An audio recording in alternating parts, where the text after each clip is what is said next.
hold on, I'm gonna make a small correction. So you lose weight and you gain muscle. Muscle weighs more than fat.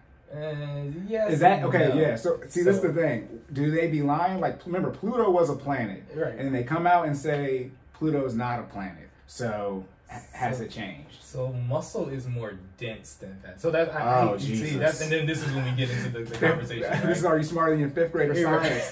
Density. Because like technically, a pound of muscle and a pound of fat weigh the same. See, amount. that's what people like to say. But what's heavier, a pound, 10 pounds of water, or 10 pounds of paper? 10 pounds of water. Have you held liquid? I mean, but have y'all tried to move 10 gallons of water? Have you held 10 pounds of paper though? Yes, it's like a 10-pound weight because it's stable. I mean, but it's 10 pounds. Right, but with the water moving, it's being redistributed. Just like I said, your balance where it's at.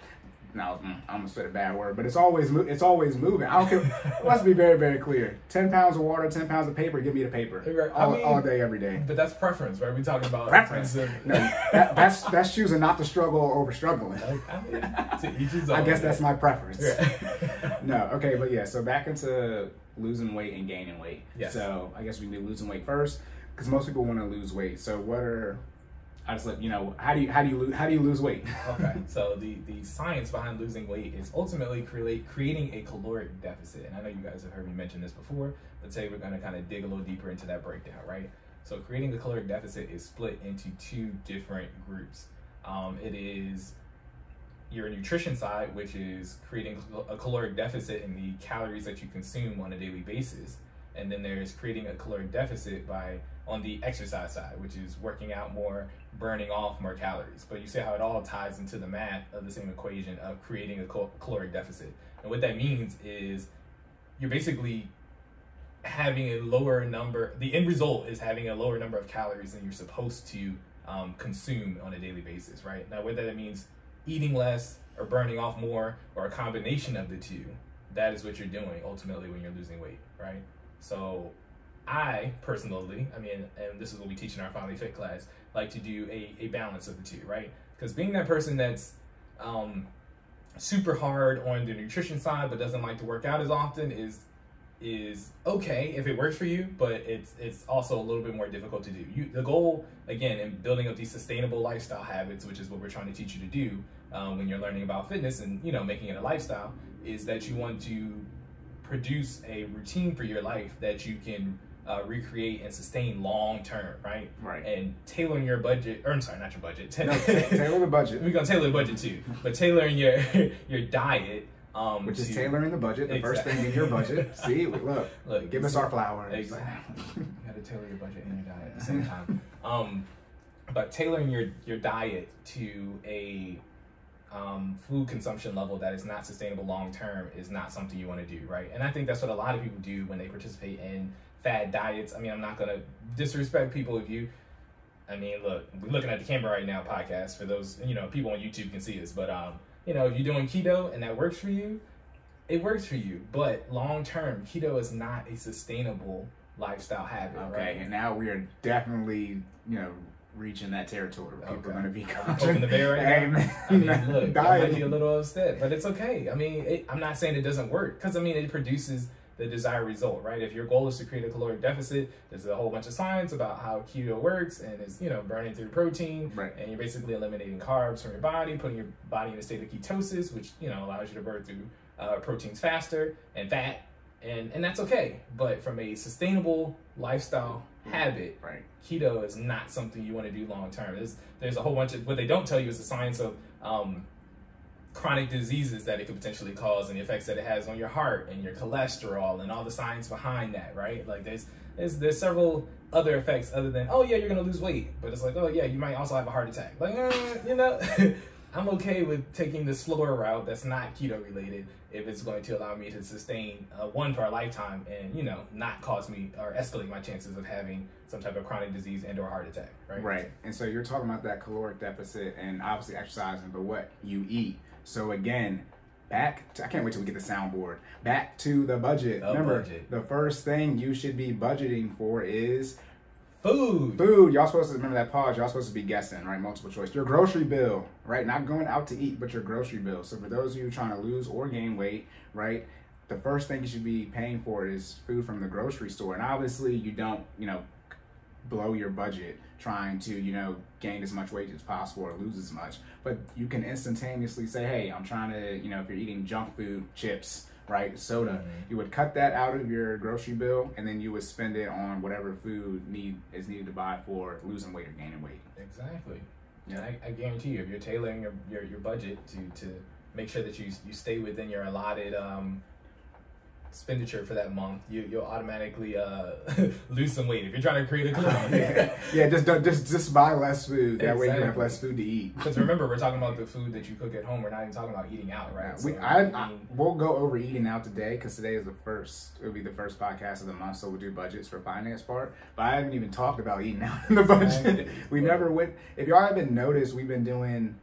We said on the first one, very groundbreaking, foundational things. I know y'all might be wanting more in-depth stuff. No, it's not. You got to build a habit. It's not time for that yet. We're at the basics. Yeah, the foundation. we're at the basics. We're laying the bricks down. Again, I got to find an example for this so I can say it and not worry about getting sued. But gym badges, again, for those, apparently everyone's in the anime nerd life, but I didn't see y'all with no Dragon Ball Z stickers in elementary school. But y'all should get this. Y'all play. Apparently everyone's in the anime. Gym badges. You can't get the level 100 Pokemon. You can't even get the level 80 Pokemon or 50. You can only handle level 30 with no gym badges. Yeah. And that's because you can't just blow through the game. So before you get into, significant fitness stuff or finance stuff, you got to put in the work and you got to level up. Oh man. Get your levels up. Got to get your levels up.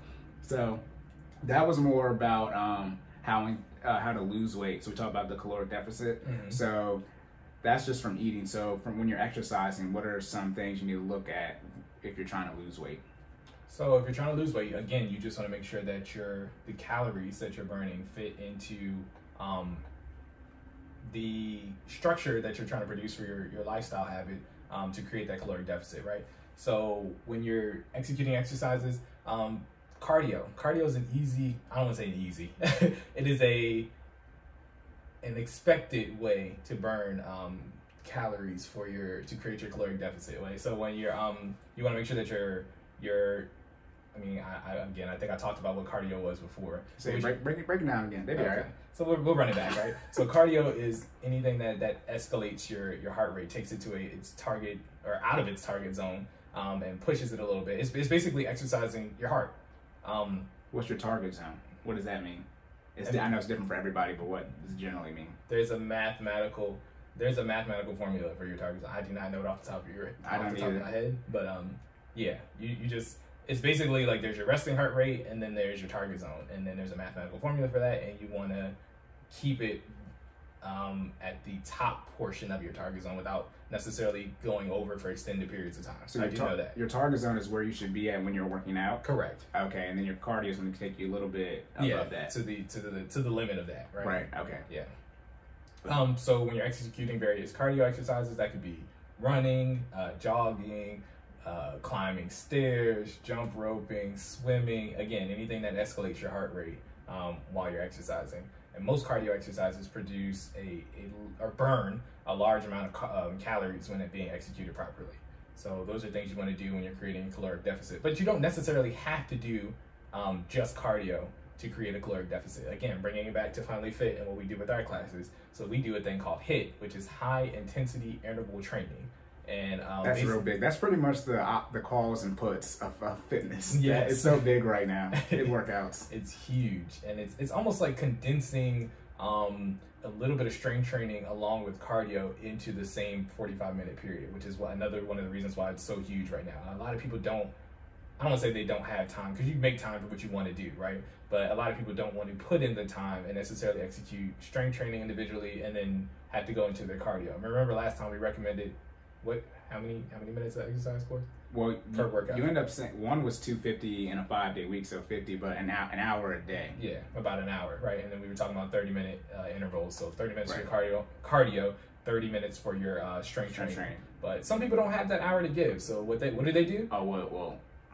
All right, I'm gonna let you. Yeah, they do HIIT, right? So when you do HIIT, it's usually about 45 minutes, at least 45 minutes to get a solid HIIT workout. So 45 minutes to an hour, and you want to make sure that you are incorporating, again, a little bit of strength training along with pushing your heart rate at the same time. So our structure for our classes is we do at least somewhere between 5 to potentially 7 exercises. Whoa. Yeah. All right. Yeah. Hey, Potentially. for the class, for those of y'all who listen to this is my first time knowing we have 7 coming up. Yeah. All right. Shout out to the Fit fam. All right. So. All right. 5 to potentially 7 exercises for anywhere from 3 to 5 rounds, and you want to be active for X amount of time and then take a small rest, right? So we base our HIIT workout off of a minute. So I don't know if you realize this, but your active time and your rest time always add up to a minute per exercise. Right, yep. Yeah, so we adjust. So if we're active for 30 seconds, then you'll get a 30-second break. If you're active for 40 seconds, then you get a 20-second break. Mm-hmm. So we scale up as the month goes on. So we might start off with 35 seconds of activity and with a 25-second break across all of the exercises for 4 rounds. And then we'll escalate and we'll do 40 seconds of activity with a 20-second break, again, for all of the exercises for multiple rounds. And what we're doing is we're executing those exercises in good structure, but also pushing our heart rate by limiting the break time in between each exercise, therefore producing the cardio effect while executing strength endurance. Right, and I don't even know if we went over this, but we probably did, but stretching. So obviously, like, you should drink water, you should stretch before you work out. Yes. But I know in the FinallyFit, we were just starting it, but we were stretching, and then you guys were going through the exercise, so we would like take a break after we do our dynamic stretches. Correct. But you guys changed that. So why did you end up changing it? So we changed it because, again, we're scaling up as we go, right? So right now, our beginner class has now graduated to an intermediate level. If you We're in middle school now. Yeah. If you can't tell, things have definitely escalated since we started. So what we do is we incorporate that first level, which is flexibility and endurance, and we get that out the way. But then we also roll straight into the strength training aligned with the cardio to keep that heart rate up, right? When we first started out, we were giving you guys that chance to allow your heart rate to drop back down to the bottom of your target zone, and we don't want that to happen anymore. When you warm up, it's exactly what that sounds like. You're warming up your heart, right? Right. So you want to keep your heart rate in that target zone, as well as continue to push it as the exercise goes on. So we removed that break because we felt like it was better for you guys to get the caloric deficit that you were hoping for. Right. And so caloric deficit to the math, which I might end up doing wrong. But in short, if you're eating, let's say you eat 3,000 calories, right? And you need to burn off 1,000, right? So that means you need to work out, 4,000, 3,000, 4,000. Know what? So I would. Know what? That's probably all wrong, that math. Save me. Come on. I got you. So we'll base it off of a 2,000 calorie diet, right? Because that's considered average, right? So the 2,000 calorie diet. Not in America. And then if it's, I mean, look, we can get 60% of people are overweight or obese. Yes. We can keep going. Yeah, and then 70% are diagnosed with some type of chronic disease. Yeah. So I mean, we can hit you. We're gonna say that later. Like I said, when we get to the legacy and generational wealth, burning everything down, burning it all down. But the sun's out today, so we're gonna let. Well, we're burning it down because the sun's out. Hottest day of the year so far. What were we talking about? Oh, 2,000 calorie diet. How to actually calculate it. So to do the math, right? So again, you want your caloric deficit to be, if you're allotted 2,000 calories, you had to obviously be under that to create a caloric deficit. Healthy weight loss is about 500 calories a day if you're basing it off the 2,000 calorie diet. So every 500 calories burned is 1 pound. I'm sorry, every 3,500 calories burned is 1 pound. So you divide that across a week, that's 500 calories a day. So that's how we come up with that. Okay, I see what you're saying. Yeah, okay, for the week total. Exactly. Right. And then again, we're talking about calendar week, so 7 days. So if your goal is to create a 500 calorie caloric deficit, then you can split that. I recommend splitting it evenly across, or at least a 500 calorie deficit. I would split that evenly across your exercise as well as your nutrition, right? So I would need to burn at least 250 calories in exercise, as well as eat. You can still eat that's the math I was trying to do. You eat 2,000 and then you would burn 500, so that'd be 1,500. That's 500 right there. That's what I was trying to do. Wait, hold on, say it one more time. Man, look, you eat 2,000, right? And you need to burn, 500, right? No, so that's not, no. So if you burn 500, then you're only creating a caloric deficit on your exercise side alone. So you would, you see what I'm saying? Oh, so you need burn to do the food as well. Exactly. Oh, that's the balanced lifestyle habit. So you would burn 250 and then eat. You would only eat, what is that, Yeah, you burn 250 and then only eat 1750. You know what I'm saying? Okay. To create a caloric deficit of 500. Ah, Makes sense. I see. Yeah, so it's 250 on the nutrition side as well as 250 on the exercise side to create a 500 calorie caloric deficit total on a daily basis. Which will burn about a pound a week. So you can't do the math, so you still eat 2,000, you burn 500. You can, yes. Okay. You can. So you can go over on both sides if you want. Right? You don't. You want to build a habit so that because you need to eventually eat less for sustainability. Exactly. Okay. Because you gotta. So then we get into the nutrition side where you want to make sure that you're balancing out your macronutrition, which is proteins, fats, and carbs. So if you, let's say if you get to that side where you're favoring one or the other, you know what I mean, you could end up hurting the sustainability long term. Does that make sense? No, yep, I got it. And again, back into the budget. It's definitely Jesus. It's definitely it's okay. We're gonna get through it today. It's definitely cheaper to, eat at the grocery store versus, going out to eat, especially if you do it on a daily basis. So that's where, you might think, that's why I just said just do the grocery bill, and I say don't have any eating out bill because most people aren't in shape. And if you want to get in shape, you need to work on your diet and what you're eating. And the first thing you budget for is your food. So you can take your eating out budget and dump that money right into your food and balance that out. Right. Okay, right. And then you also talked about some people for the HIIT training, some people don't have an hour. Y'all got an hour. Yeah, first off, you can work out and listen to us, shameless plug again. Or productivity, discipline, accountability, motivation. Get off of social media. Yes. Get off of social media. Well, like and share our stuff. Then get off of social media.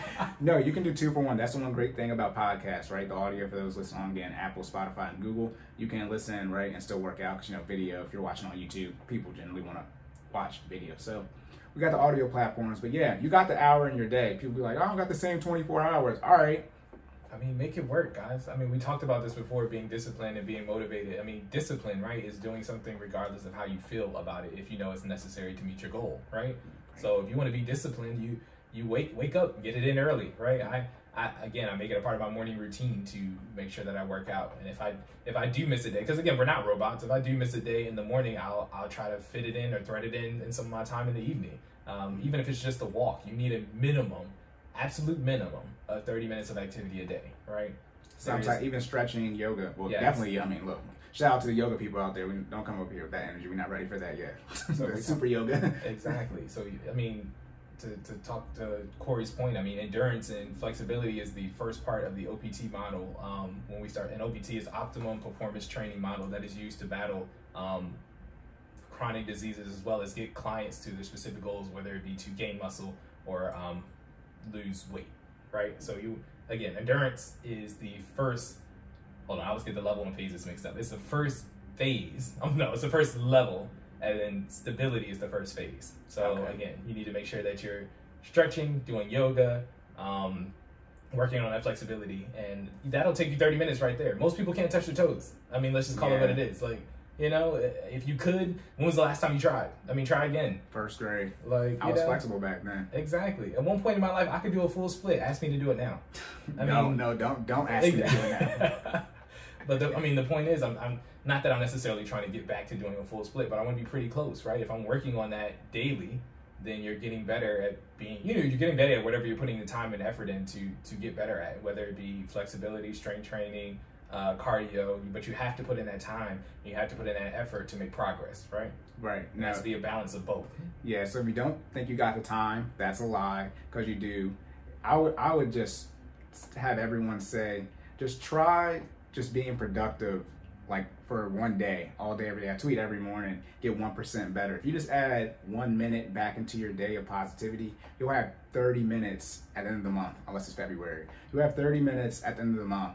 And then in 2 months, you'll have that doggone hour that Jordan said you didn't have. So it'll take you 2 months to get it back. But if you get 1% better at something every day, by the way, which is impossible to do for a long period of time, because that means in 100 days, you would be twice as good at something, which is impossible. You can start out. But the great thing, I remember I was telling you about the TED Talk, it takes 20 hours to learn how to do something generally well. 20 hours of dedication, motivation, hard work, learning something. It's 10,000 hours thanks to Malcolm Gladwell, the book Outliers, where he wrote 10,000 hours to hit the floor of being a master at something. But it only takes 20 hours to really have to learn how to do something. 20 hours. 20. 20. That's it. That's not even a whole day. That's not it. Well, you got to go to sleep. I'll go back. No, you do gotta go to sleep. Well, you said you're running out for 4 hours. You said you're running out for 4 hours. That goes to 20 hours right there. Yes. I read into the math though about how people actually have time in their day later on. But yeah. So we talked about losing weight. So for those people like me, you want to gain weight. What are some things you have to do to gain weight? Is it just the opposite of losing weight, or is it a little bit different? It's a little bit different, right? So you have to structure your nutrition, again, to make sure that you're getting optimal macronutrition, which again are fats, carbs, and proteins, to make sure that you are hitting your desired weight goal, and as well as make sure that you're incorporating some type of strength training into your exercise routine, right? So, I mean, this is subjective, but I honestly think that losing weight sometimes is easier than gaining weight. It is. I mean, just straight out. Well, let me not be disrespectful, but I've tried to gain weight my entire life, and it didn't happen until I turned 27. I've lifted so many weights. I exercise 6 days a week, eat as much. Teenager, you eat freaking everything, right? But your metabolism is crazy high, which mine is. But I, did everything possible. Welcome to FinallyFit, Cory. FinallyFit then got me, we started in December, so right. Little 2 to 3 pounds a month. That's my average. Exactly. So we're getting there, right? And again, you want to make sure that it's healthy weight gain. I feel like a lot of people feel like they just need to engorge themselves with food in order to gain weight, and that's not necessarily how it goes, right? I mean, you'll gain weight, but you won't necessarily gain muscle, right? And I think the goal is to maintain, if not improve, on your current fitness status while gaining muscle, right? So you don't want to necessarily gain weight. You want to gain muscle. You want to get stronger. You want to get faster, right? And then see the results on the scale. Right. So for dieting, what are some things you need to do to gain weight? Like, what are some things you can eat? Protein shakes. Yes, protein shakes are my go-to, guys. So ultimately, you want to make sure that you're consuming more protein because, again, you're doing that strength training, which is causing your muscles to rip. So you have to put an ample amount of protein back into your body to make sure that your muscles heal properly. So of course you want to make sure that you're consuming enough additional protein to compensate for the muscle tears, right? So protein shakes, shout out to grass-fed collagen from, you pretty much get it from any organic sponsor, market. Hopefully. Hopefully. Episode 4, not anybody watching this. But yes, I get collagen grass-fed protein powder from Mom's Organic Market. It is great. They have vanilla and chocolate. They do have vanilla and chocolate. I make sure that I get the vanilla though, because you can always make, and this is a little secret that I keep, you can always make vanilla taste like chocolate or anything else, right? But it's harder to make chocolate taste like vanilla. Yeah. So shout out to that vanilla. Vanilla is vanilla. Yes. Everybody know. Y'all know it. It's like, it is, well, the bean's not white, but it's you're just adding thing to it. Exactly. Whatever. Y'all see what I was trying to do there. Yeah. But if some of our clients do not like protein shakes, so again, you have to make sure that you're consuming an ample amount of protein. So I tell them to get an extra serving size of protein either in between meals or with their meals, right? So if you're gonna have grilled chicken, because again, we're trying to eat healthy and not just engorge ourselves with anything.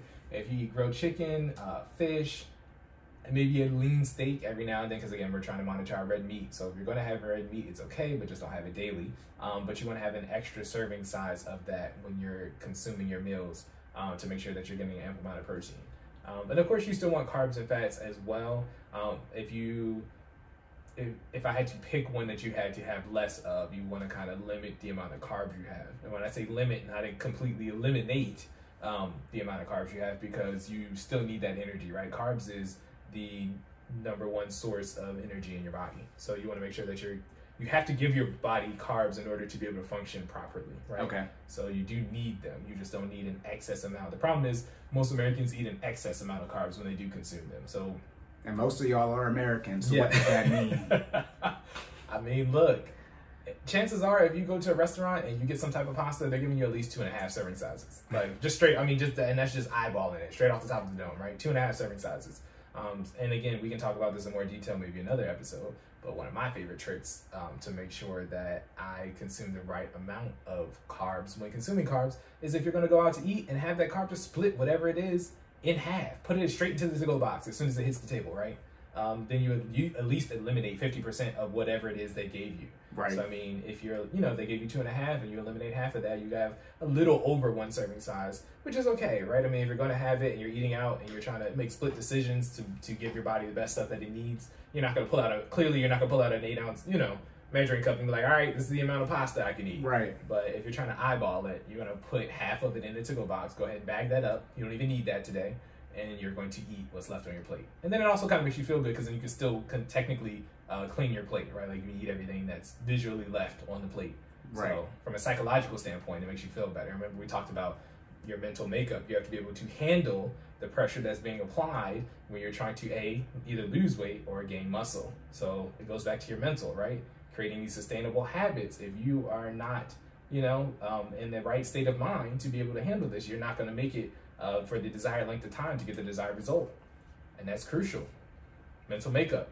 You need it for fitness, you need it for finance. You need it forever. We gotta be careful with the psychologists. Some of them be tripping.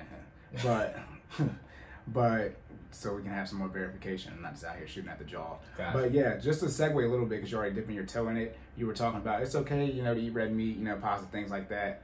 Cheat day. Are cheat days okay? And you don't mean cheat day like cheaters. Right. We're talking about eating food. Okay. Not whatever y'all doing on y'all cheat days. Although some people believe cheating it doesn't exist, it's called exercise and options. But that's neither here nor there. That's neither here nor there. For those of y'all who know what I was talking about, exercise and options. hey, Okay. for those of you who know what I'm talking about, you got what I was putting down. But yeah, so cheat day for your dieting, is that okay? Yes. What is cheat day? So cheat day is basically when you have a planned elimination of your dietary rules. And that is okay. You definitely want to make sure, again, it's planned, and you have to make sure that the frequency isn't every day, right? So a cheat day, again, on a calendar week might happen once a week. And that's okay. That's a lot, by the way. It's 52 times a year. That is. That's your weekend. That's your, what I mean. your At least Sunday 4 times brunch. a month. It's your Sunday brunch. Exactly. So, But you got a budget for the Sunday brunch. You do. Shout out to my budget. She got a budget for that. Yeah. But yeah, so if you're gonna execute a cheat day, that's fine. But you just want to make sure that, again, when you're throwing those rules out the window, you're not countering all the work that you put in throughout the week, right? So that's really important. A lot of people think, oh, it's cheat day, I can just have whatever I want. You can, but with respect to the fact that you're still keeping your eye on the prize and trying to accomplish the goal and not overdo it, right? So I don't want to, if I'm eating on a 2,000 calorie diet, I don't want to have 5,000 calories on my cheat day. You know what I mean? Yeah. You want to be like a Robert Baratheon? Was that the first king in Game of Thrones? I believe so. Yeah, Cersei's husband. Not her brother. Not her twin brother. That shit was wild when you first saw it. It was like, what is this? What's happening? But I think, yeah, you want to eat like him, fat old king, right? You don't want to do like that. Exactly. So it's okay. So again, 2,000 calorie diet, you might want to have 2,500, maybe even 3,000 that day, right? So what you've done is you've undone the work for 2 of the days that you've done earlier that week. So you might not lose necessarily a pound this week, but you haven't completely undone all the work that you've put in for the entire week, right? If you have a cheat day and it's the last day of the week, right? And you've lost that pound, and then you get back and now you're up 3 pounds. You've done too much on your cheat day. Right. But I also say that you have to be careful with, I tell the Fit Fam this all the time, with weighing yourself constantly. Their weight will fluctuate, right? You just have to be consistent, again, with your workouts and your eating habits, and you will see the results that you want to see, even if it's not instantaneous, right? But you have to make sure that you're weighing yourself far enough apart to see the results, but not on a daily basis. All right, that'll start to have a psychological effect on how you are pursuing your fitness goals. So be very careful with weighing yourself too frequently. But you do want to make sure that you're weighing yourself to get the results that the desired results. Right, and that psychological part, that goes back to the mental makeup. See, I weigh myself every day. But Cory can handle it. Well, who knows what that means? I still have to go to therapy. But I have no issue doing it. But when it comes to the FinallyFit, I send the monthly progressions, right? And that's a screenshot, body screenshot and profile, and then a scale picture as well. And that's what Jordan's talking about, where you can actually see the progress. So you really, take monthly pictures. I mean, you can take pictures whenever you want, but you want to, have that monthly comparison of your progress from a visual standpoint of your actual body, and then on a scale as well, whether you're trying to lose weight or gain weight. Yes. So you want to make sure that you're tracking those victories, and it's again, there are victories on the scale, but there are also non-scale victories. You'll start seeing changes in your energy level. Right. You start seeing changes in your body structure, like visual feedback. You'll start seeing changes in the bedroom. I mean, listen, if you're not working out, work out and see if your stamina don't go up. I mean, I'm gonna stop. I'm gonna have to leave it right there. I was gonna say I think we tiptoeing on the line, but I mean, shout out to the gym. Shout out to the gym. I mean, we just had a cardio challenge last week. We're talking about stretching, flexibility. That's it. I'm not going any more deeper. Done. I'm not going any more deeper. I am terrible. I think we just stuck a big toe across the line. I think we. Okay. All right. So like you're talking about reeling it back in. Yes. All right. Bring it back. So you're talking about cheat days, right? Yes. Just like you're saying, you don't want to eat 5,000 calories on your cheat day. You want to make sure it's okay to have cheat days as long as it doesn't make you lose your progress, whatever goal you're trying to hit. Correct. Same thing with your finances. For your budget, you can, if you want to, take vacation as long as you're going to hit your goals. Remember, goals have to have a timeline. So if you're going to do something in X amount of months or years, as long as you're going to be able to hit that goal, even if you spend money somewhere else on a vacation, etc., that is okay to do. However, if you're trying to do something like get out of debt, you can't. It's counteractive to take more debt if you're trying to do that. So that's how those two things link. Okay. Fitness was deep today. Yeah. Fitness was deep today.